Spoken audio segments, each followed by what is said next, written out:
তাহলে বাংলাদেশে এতদিন যে ঝামেলাটা চলছিল সেই ঝামেলি এখন বুঝতে পেরেছেন কি হচ্ছে অবস্থা। তবে ওরা কি বলছে যে দ্বিতীয় স্বাধীনতা পেল, ওরা দ্বিতীয় স্বাধীনতা পেল।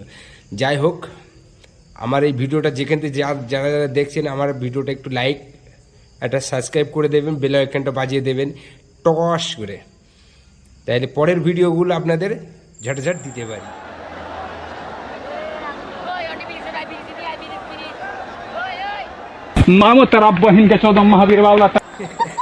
দেখেন কি অবস্থা, দেখেন মাথার উপরে উঠে মুতে দিল, তাহলে অবস্থাটা দেখেছেন মানে কতটা রেগে গেছে।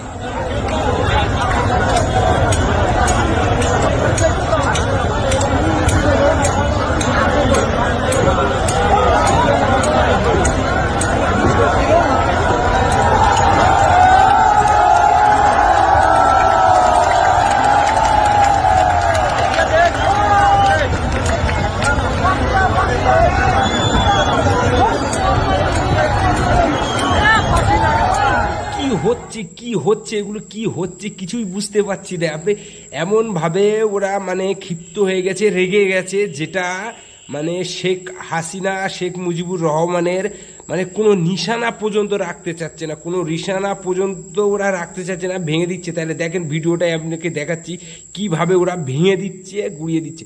কেন এটা হওয়ারই কথা ছিল, ভাঙারই কথা ছিল। কেননা মানুষের মানে এত জনসংখ্যার মধ্যে যদি সে যদি এরকম কাজ করে তাহলে তার তো এরকম হওয়ার।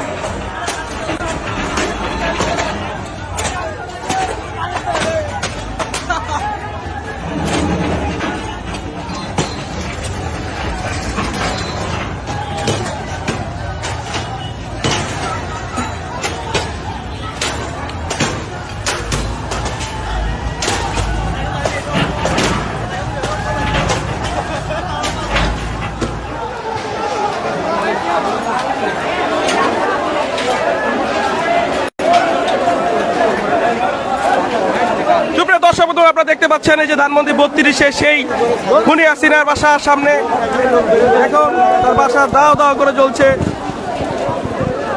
তার বাপের চিহ্ন নিশানা সব পুড়িয়ে ফেলা হচ্ছে।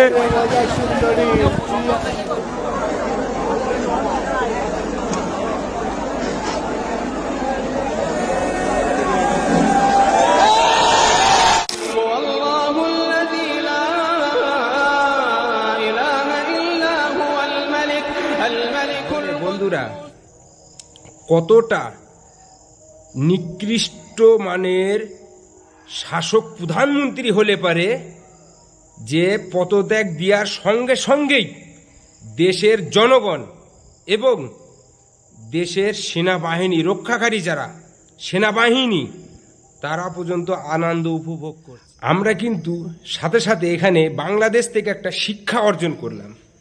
সেটা কি? সেটা হচ্ছে যে পাপ বাপকেও ছাড়ে না।